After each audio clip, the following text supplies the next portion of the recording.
Hey guys, welcome back to my channel. आज मैं world war ज़ी इस मूवी को एक्सप्लेन करने वाली हूँ जो 2013 में रिलीज़ हुई है और जो एक हॉरर सर्वाइवल मूवी है। So let's get started with the video.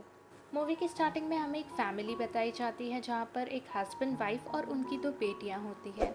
Husband का नाम होता है जेरी लीन जो एक रिटायर्ड CIA ऑफिसर होते हैं। वाइफ कैरन और उनकी दो बेटियाँ। वो लोग एक फैमिली ट्रिप के लिए जा रहे होते हैं। थोड़े ही दूर जाके एक रोड ट्रैफिक में फंस जाते हैं और तभी जेरी गाड़ी से बाहर आकर देखता है तो सभी इंसान एक दूसरे पर अटैक कर रहे होते हैं, एक दूसरे को नोच काट रहे होते हैं ज़ॉम्बीज़ की तरह। और जेरी तभी एक बात नोटिस करता है कि जब भी कोई ज़ॉम्बी एक नॉर्मल इंसान को बाइट करता है तभी 15 सेकेंड में दूसरा इंसान ज़ॉम्बी बन जाता है। और ये जो ज़ॉम्बी वायरस होता है ये बहुत तेज़ी से फैल रहा होता है। जेरी किसी तरीके से खुद को और अपनी फैमिली को वहाँ से निकाल ले जाता है। तभी उसको उसके फ्रेंड का कॉल आता है जो भी एक CIA ऑफिसर था। वो जेरी को उसकी हालत पूछता है। जेरी उसे सारी सिचुएशन बताता है और उसे हेल्प मांगता है ताकि वो खुद को और अपनी फैमिली को बचा सके। और उसका फ्रेंड उसे एक बिल्डिंग की टेरेस पर आने बोलता है जहाँ से एक हेलीकॉप्टर इन्हें रेस्क्यू कर लेगा। ऐसे उसके दोस्त का प्लान होता है। ये सभी ऊपर जा ही रहे होते हैं कि वहाँ बहुत सारे ज़ॉम्बीज़ आ जाते हैं। एक ज़ॉम्बी चेरी पर अटैक कर देता है और तभी उस बिल्डिंग के एक फ्लैट का एक बच्चा आकर उस ज़ॉम्बी को मार देता है। पर उस ज़ॉम्बी का कुछ ब्लड जेरी के मुंह में चला जाता है, इसलिए जेरी को ऐसा लगता है कि अब वो भी इन्फेक्टेड हो गया है।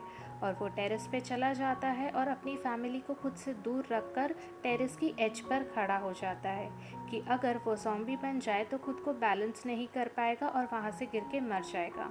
पर 15 सेकेंड्स हो जाते हैं और उसे कुछ नहीं होता, वो नॉर्मल रहता है। इसलिए वो समझ जाता है कि वो इन्फेक्टेड नहीं है। और फिर वहाँ हेलीकॉप्टर आ जाता है। जेरी और उसकी फैमिली सेफली दूसरी जगह पर पहुँच जाते हैं और अपने दोस्त से मिलता है। वो दोस्त उसकी फैमिली को सेफ जगह ले जाता है और जेरी से बोलता है कि ये इन्फेक्शन ऑलमोस्ट पूरी दुनिया में फैल रहा है। सभी लोग इसे रोकने की बहुत कोशिश कर रहे हैं पर ये रुक नहीं रहा। ये वायरस कंटिन्यू स्प्रेड हो रहा है। सब कुछ रोक दिया गया है, एयरपोर्ट, रेलवे, रोडवे, सब कुछ, पर इसका कोई फ़ायदा नहीं होता। ये दोस्त जेरी को डॉक्टर फैसपैच के बारे में बताता है जो ज़ॉम्बी वायरस पर काम कर रहे होते हैं। उनके हिसाब से ये वायरस कोरिया इस कंट्री से स्टार्ट हुआ था। अगर हमें ये पता चल जाए कि ये वायरस का रूट कॉज यानी कि इसकी स्टार्ट कैसे हुई है तो हम इसकी वैक्सीन्स बना पाएंगे, ऐसा डॉक्टर का कहना था। और इसीलिए डॉक्टर भी तुम्हारे साथ उस जगह पर जाएगा पूरी टीम लेकर। और ये लोग कोरिया के लिए निकल जाते हैं। जैसे ही ये लोग कोरिया पहुंचते हैं, ये लोग प्लेन के बाहर आते हैं तभी वहाँ के इन्फेक्टेड ज़ॉम्बीज़ इन सब पर अटैक कर देते हैं। तभी डॉक्टर ये सब देखकर थोड़ा डर जाता है और अपने प्लेन में वापस जाने लगता है। तभी उनका पैर फिसल जाता है और उनके हाथ में जो गन होती है वो शूट हो जाती है और उन्हें खुद ही को लग जाती है, इसलिए उनकी मौत हो जाती है। अब जेरी अपनी टीम के साथ जैसे तैसे इनसे लड़ झगड़ कर हेल्थ सेंटर तक पहुंच जाता है। वहां एक ऑफिसर होता है जो जेरी को एक डेड बॉडी दिखाता है और बोलता है कि ज़ॉम्बी वायरस का सबसे पहला विक्टिम ये था। जेरी उससे ज़ॉम्बी बनने का रीज़न पूछता है पर ऑफिसर को इसके बारे में ज़्यादा कुछ पता नहीं होता। वो लोग वहाँ से सभी निकल रहे थे तभी उन लोग जेल के एक कैदी से मिलते हैं, उसे देखते हैं और उससे बात करते हैं। वो आदमी इन्हें बहुत कुछ बताता है ज़ॉम्बी रिलेटेड और बोलता है कि इज़राइल कंट्री ने अपने बॉर्डर्स को चारों तरफ से बहुत बड़ी दीवार से छुपा लिया है। उन्हें ये सब पहले से पता था कि ऐसा होने वाला है और वो लोग इसकी पूरी तैयारी कर चुके हैं। तुमको अगर इससे ज़्यादा इन्फॉर्मेशन चाहिए तो तुम्हें जेरूसलम, जो इज़राइल कंट्री की एक सिटी है, वहाँ जाना पड़ेगा। तुम्हें बहुत कुछ वहाँ पर समझ आ जाएगा। और अब जेरी ने प्लान कर लिया था कि वो और उसकी टीम उसका सिटी में चले जाएंगे और वहाँ जाकर सब कुछ पता लगाएंगे। जेरी वहाँ चला जाता है और वहाँ जाके एक ऑफिसर से मिलता है, पर वो उन्हें कुछ ठीक तरीके से बता नहीं पाते। उस सिटी में कोई फेस्टिवल होता है और वहाँ बहुत शोर हो रहा होता है। जेरी इनसे बोलता है कि इतना शोर अच्छा नहीं है, पर वो लोग इनकी नहीं सुनते और इस शोर से ज़ॉम्बी अट्रैक्ट होकर उनके पास आते हैं। आखिर वैसा ही होता है। ज़ॉम्बीज़ एक दूसरे पर चढ़ जाते हैं जिसके थ्रू एक दीवार बन जाती है और उस दीवार को ज़ॉम्बीज़ क्रॉस कर लेते हैं और सब एक दूसरे पर अटैक कर रहे होते हैं। धीरे धीरे सभी ज़ॉम्बीज़ बन जाते हैं और एक अजीब चीज़ जेरी नोटिस करता है कि ज़ॉम्बीज़ जैसे नॉर्मल इंसान पर अटैक करते हैं वैसे कर ही रहे होते हैं, पर बीच बीच में से कुछ लोगों को छोड़ देते हैं। ये चीज़ जेरी देख लेता है और तभी वहाँ जेरी के लिए एक प्लेन आ जाता है। जेरी प्लेन के अंदर आ जाता है पर देखता है कि प्लेन का जो पिछला पार्ट होता है वहाँ बहुत ही ज़्यादा हलचल हो रही होती है। वो देखता है कि वहाँ सभी एक दूसरे पर अटैक कर रहे होते हैं और ज़ॉम्बी बन चुके होते हैं।